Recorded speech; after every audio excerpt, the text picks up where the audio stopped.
algún error y uno no sabe de dónde proviene, porque no sabe cómo funciona internamente ese programa, ¿sí?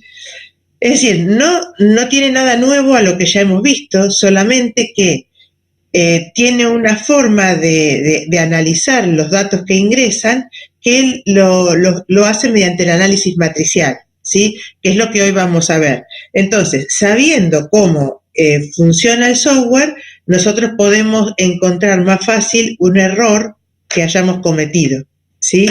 Después les voy a hablar de alguno. Bien, entonces, en esta primera parte lo que vamos a ver son dos formas de encarar el problema, que uno es aplicando el método de las deformaciones y el otro es el método de la rigidez directa, que es mucho más sencillo y más simple para usar. Bien, entonces, si comenzamos con el método de las deformaciones, nosotros sabemos que tenemos un ejercicio de un reticulado plano. Como les decíamos, en esta primera parte vamos a analizar los reticulados, y tenemos un reticulado plano, que el cual está cargado con ciertas fuerzas, ¿sí? Y vinculado de una determinada manera. Bien, ¿qué podemos encontrar, ¿sí? en esta estructura? Vamos a encontrar cantidades nodales, ¿sí? Que son los desplazamientos que tienen permitido cada uno de los nudos, y las cargas externas que están aplicadas en los nudos. Y por otro lado tenemos las fuerzas referidas a los elementos, que serían las fuerzas que hay en cada barra, las fuerzas en extremos de barra, y cómo se deforma cada una de las barras, ¿sí? Nosotros vamos a plantear un problema de elasticidad, ¿sí? Siempre estamos en este campo. Entonces decimos que estas cantidades nodales y cantidades de elementos están relacionadas por medio de las ecuaciones de compatibilidad, las ecuaciones constitutivas y las ecuaciones de equilibrio, que ahora vamos a ver cómo las trabajamos. Entonces, ya que estamos en un problema elástico, decimos que tenemos pequeñas deformaciones. Es decir, es un problema de linealidad geométrica. Entonces, estas ecuaciones de compatibilidad, que ustedes saben porque ya lo hemos venido estudiando, ¿qué hacen las ecuaciones de compatibilidad? Relacionan los desplazamientos nodales con las deformaciones de los elementos. Un momentito, chicos. Un momentito, perdón.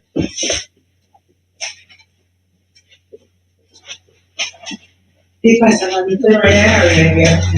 Estoy dando clases, mamá.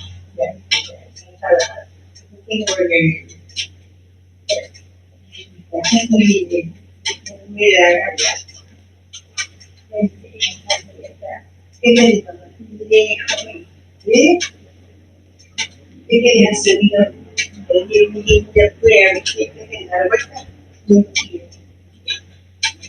Estoy dando clases. Sí, yo sé.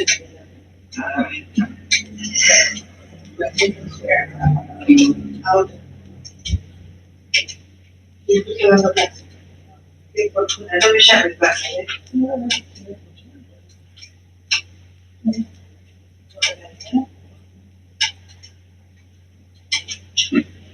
¿Está bien ahí?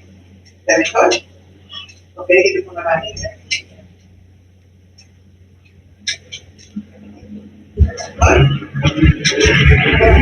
¿Eh?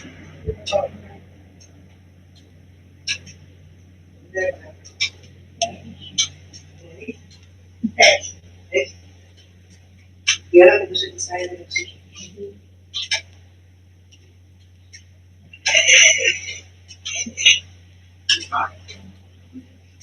Ahí está bien.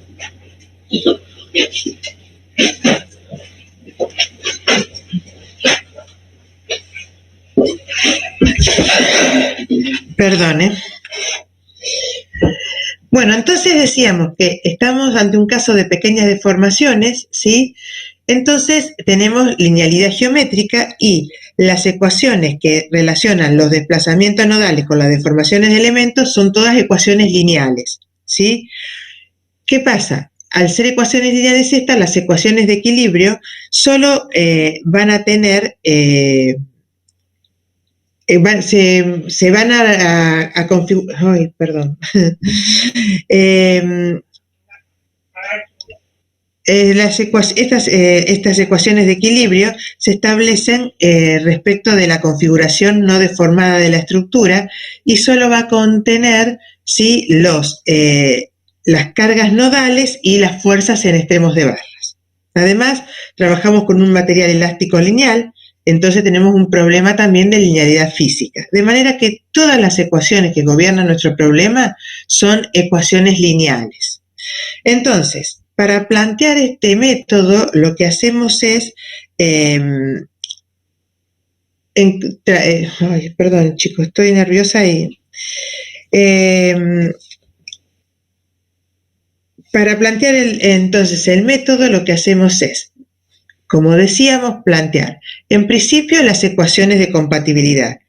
Estas ecuaciones de compatibilidad que decíamos nos relacionan los desplazamientos nodales, que serían U1, U2, U3, lo que llamamos acá, y los alargamientos de las barras o acortamientos de las barras, que serían las deformaciones, ¿sí?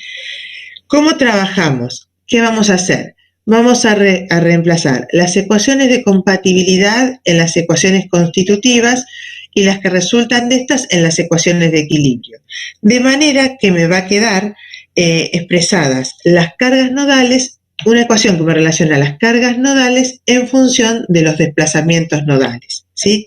De manera que al resolver esto, las cargas nodales van a ser datos, vamos a encontrar los desplazamientos nodales y con esos desplazamientos nodales vamos a encontrar los otros valores que necesitamos. ¿Bien?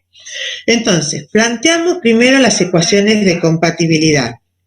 Al plantear las ecuaciones de compatibilidad, ¿sí? Lo que hacemos es saber que cada uno de los barros... Ay, perdón chicos.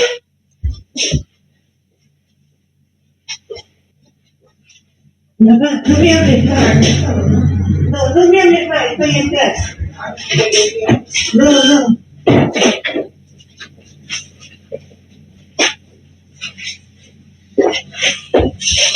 Ay, perdón. Bueno, entonces, al plantear las ecuaciones de compatibilidad, ¿nosotros qué sabemos? Que una barra de reticulado, ¿cuántos grados de libertad tiene cada nodo? ¿Sí? Los grados de libertad son los que me permiten establecer la deformada.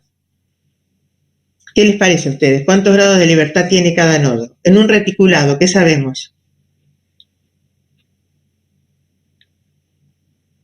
Las barras del reticulado pueden tener o un desplazamiento horizontal o un desplazamiento vertical o ambos, ¿sí? Lo que no pueden tener es ningún giro, ¿sí? Entonces tenemos estas cantidades de barras, vamos a decir que cada uno de los nodos de la estructura van a tener un desplazamiento horizontal y un desplazamiento vertical, voy a cambiar el puntero, de manera que, por ejemplo, la barra 1, no, la barra 2, es esta, la barra 2, a ver si lo puedo agrandar un poquito, ahí está, la barra 2 pasa de esta posición en línea llena a esta posición en línea punteada, ¿sí? Mediante los dos desplazamientos que tiene permitidos. ¿Qué va a pasar? La barra, al desplazarse en estos dos sentidos, se va a deformar, se va a alargar en este caso. Entonces, voy a tener que, este sería, acá tendría la otra barra, o sea, estos dos nudos son concurrentes, entonces tenemos los mismos desplazamientos que le vamos a permitir a este nodo, de manera que esta barra pasó a esta posición, la 2, y la 3, por un lado pasó a esta posición debido al U1 y al U2, pero además tiene un simple en su extremo inferior, entonces esto le va a permitir a este reticulado desplazarse una dirección U3. Se me fue solo. Bien, entonces esta barra, la 3, pasa a esta posición deformada. ¿Qué pasa con la 1? Que debería haber empezado por la 1, ¿no? ¿Qué pasa por la 1? La 1 solo puede deformarse horizontalmente, porque verticalmente no puede deformarse, y solo el nodo que tiene el simple, porque este punto es un punto fijo. ¿Lo van entendiendo esto? Las posibilidades que tiene de desplazamientos. Entonces, vamos a expresar estos desplazamientos en función de estos alargamientos en función de los desplazamientos, ¿sí? ¿Cómo nos quedaría? La barra 1, se sale solo esto. La barra 1, ¿sí? La barra 2, perdón, va a tener, no, empecemos por la barra 1. La barra 1 va a tener un desplazamiento, ¿sí? En la dirección de U3. O sea, delta 1 va a ser solamente U3. ¿Qué pasa con la barra 2? La barra 2 se va a desplazar una cantidad U1 y una cantidad U2, ¿sí? Entonces, el alargamiento de la barra 2 va a depender de las proyecciones de estos desplazamientos en la dirección de la barra, ¿sí? Entonces, fíjense, si este ángulo es alfa, ¿sí? El ángulo que está formando acá, tal vez se va, solo se va, no sé por qué. Si este desplazamiento, si este ángulo es alfa, el ángulo que forma U1 con la propia barra, si este mismo ángulo es alfa, lo ven ahí, queda un poquito feo, muy chiquito. Entonces, decimos que el alargamiento de la barra 2 va a ser U sub 1 coseno de alfa, ¿sí? ¿Está? Y el otro ángulo que tengo que conocer es el ángulo que U2 forma de manera de proyectar en la dirección del delta. Entonces, fíjense, si esta dirección U2 es normal a la horizontal, puedo trazar por una perpendicular por este punto a la barra. Entonces este ángulo sí que queda formado entre la perpendicular y U2 también es alfa. Por lo tanto, U2 seno de alfa sería la proyección en la dirección de la barra. De esta manera tenemos el alargamiento de la barra 2. Y el alargamiento de la barra 3 es la más complicada porque está formada por 3 desplazamientos. Uno sería la proyección en la dirección de la barra del desplazamiento 1, o sea, U1 coseno de alfa, y lo ponemos con signo negativo porque me va a estar acortando la barra. Estos otros dos me alargaban la barra, ¿sí? Las flechitas salían de la dirección de la barra. Pero no. El alargamiento, entonces U3, U1, el que corresponde con U1 va a comprimir la barra. Pero fíjense que el U2 y el U3, proyectados en la dirección de la barra, ¿sí? No la están alargando la barra. Entonces va a ir con signo positivo. Tendré U2 por el seno de alfa, ¿sí? Y U3 por el coseno de alfa, ¿sí? Proyectados en la dirección de esta barra. ¿Están en claro las proyecciones, cómo las hacemos? Tendría que haber agregado algún dibujito donde pusiera más claras las proyecciones. Bien. Entonces, vemos que esto lo podemos expresar en forma matricial, ¿no es cierto? Porque este vector de los alargamientos sería un vector delta 1, delta 2, delta 3, ¿sí? Entonces, ¿qué voy a hacer? Yo voy a poner acá los coeficientes, ¿sí? Que van a ser los que acompañan a los desplazamientos, por el vector desplazamiento. Entonces, fíjense, el delta 1, ¿sí? Tiene para U1 0, para U2 0, y para U3 tiene un 1 de coeficiente, ¿sí? De manera que si yo quiero encontrar delta 1, ¿cómo lo haré? Como multiplicando esta fila por este vector, ¿sí? Y ahí me quedaría solo el U3. El delta 2 voy a poner los coeficientes que son coseno, seno, y como el U3 no tengo, le pongo 0, multiplicado por el vector desplazamientos. Lo mismo hago con el delta 3, en el cual me queda menos coseno, seno y coseno, ¿sí? Entonces, a esta matriz que quedó acá formada, la podemos denominar como A, una matriz A, para hacerlo en una notación más compacta, ¿sí? Entonces, vayan recordando que el delta es igual a la matriz A por el vector U, ¿sí? Bien, una vez que tenemos planteadas las ecuaciones de compatibilidad, seguimos por las ecuaciones constitutivas. Nosotros lo que sabemos que si el material es elástico lineal, ¿sí? El alargamiento que sufre una barra de reticulado, una barra bajo esfuerzo axial, va a ser la fuerza a cada que esté sometida a la barra por la longitud dividido E por A, ¿sí? Esta es conocida, esta ecuación del delta.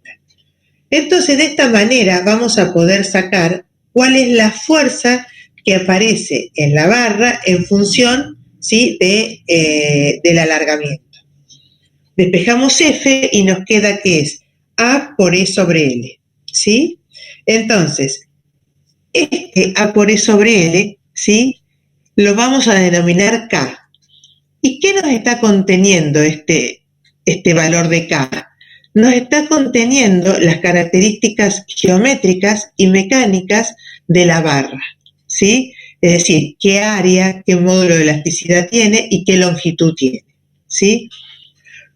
Como cada una de las barras tienen un alargamiento, vamos a plantear que el vector de fuerzas, ¿sí?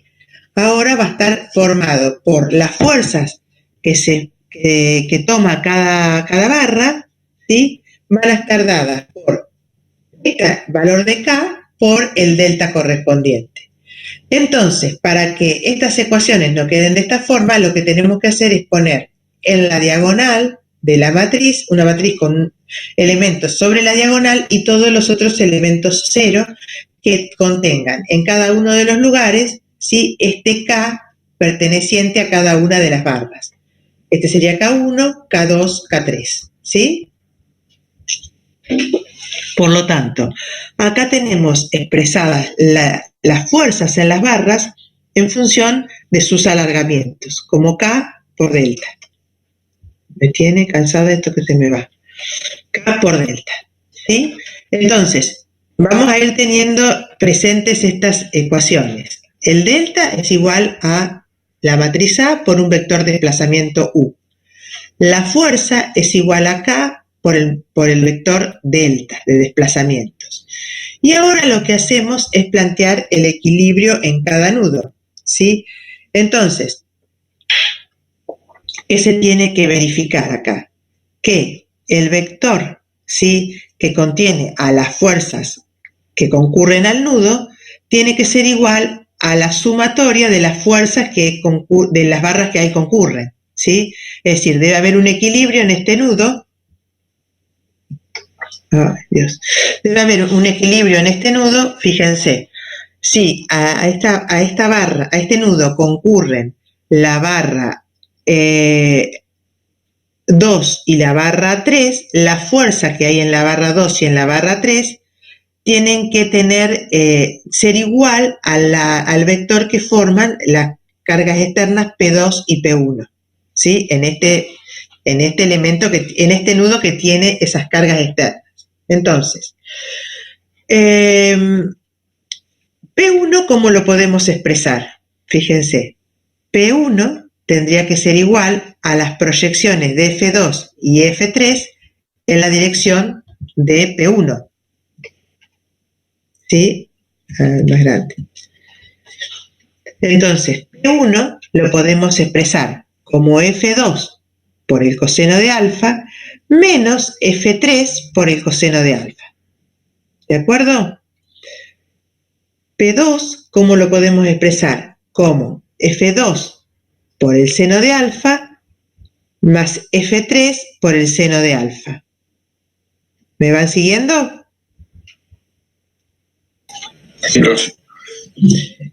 En el nodo que está correspondiente con el apoyo simple, tenemos una fuerza P3 aplicada.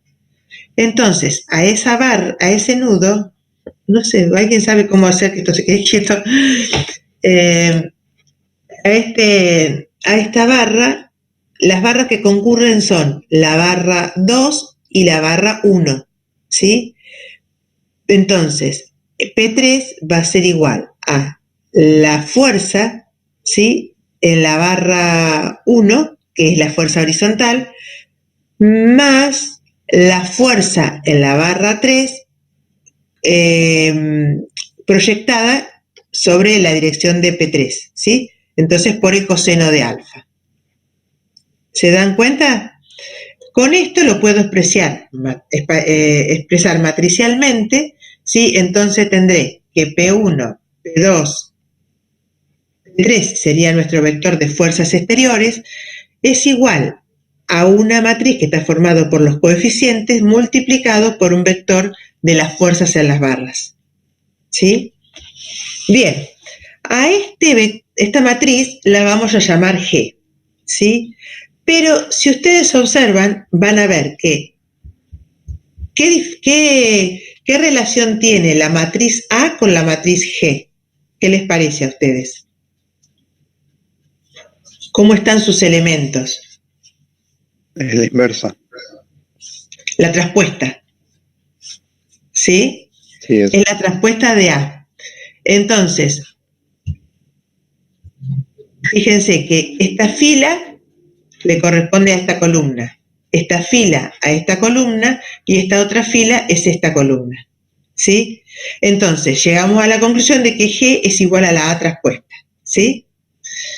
Bueno, sigo avanzando cuando pueda.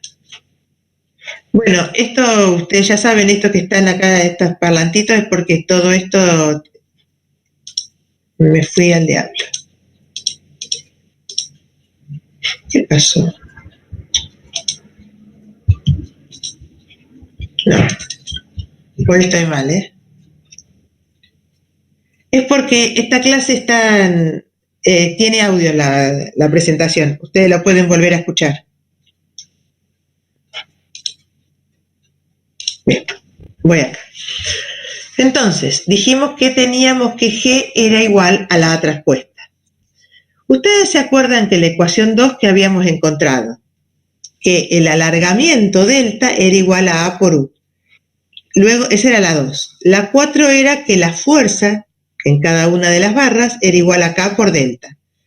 Y luego teníamos que el vector de cargas, P, es igual a A traspuesta por el vector de F. Entonces lo que vamos a hacer es reemplazar, como dijimos, las ecuaciones de compatibilidad en las constitutivas y la resultante en la de equilibrio para ver cómo me queda expresado esto. ¿Sí? Fíjense entonces, tenemos que F es igual a K por delta, ¿sí? Y delta era igual a A por U. Entonces, el vector de cargas exteriores va a ser igual a la A traspuesta por F, decíamos. Entonces, A traspuesta por K por A por U. ¿Qué pasa? Este producto de matrices lo vamos a llamar K grande. Y esa es la matriz de rigidez de nuestra estructura. ¿Sí? ¿Está entendido? Entonces, bueno, acá llegamos a una expresión bastante grande, sí, dificultosa, pero vamos a ver que esta matriz de rigidez de la estructura, en el método que sigue, la vamos a aprender a encontrar de una manera más sencilla. Permiso, un momentito.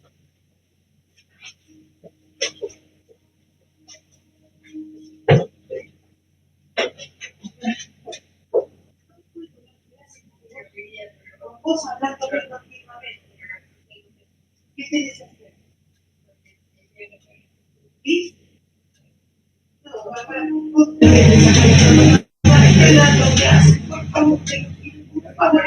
como un favor especial, si vos estás quitándole acá, yo no puedo dar clase. Por eso te cerré la puerta. Déjame, por favor. Dejando, no, pero la hoja fue tanto que hace, para cumplir todas las cosas. No le pido, tengo que dar una cosa. No, estoy dando clases, no puedo ocuparme de vos, vos sos física.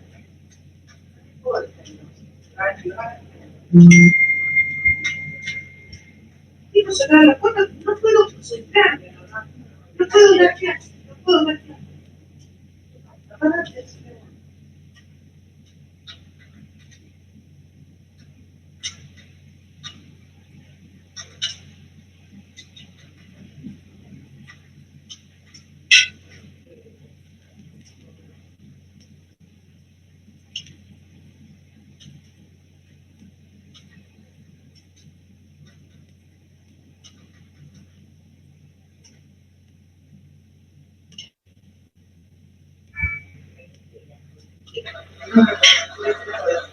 No intentes levantar, te vas a caer. No intentes levantar. Quédate. Y yo me dejo un poquito de ver, pero si vos te quitas la cosa,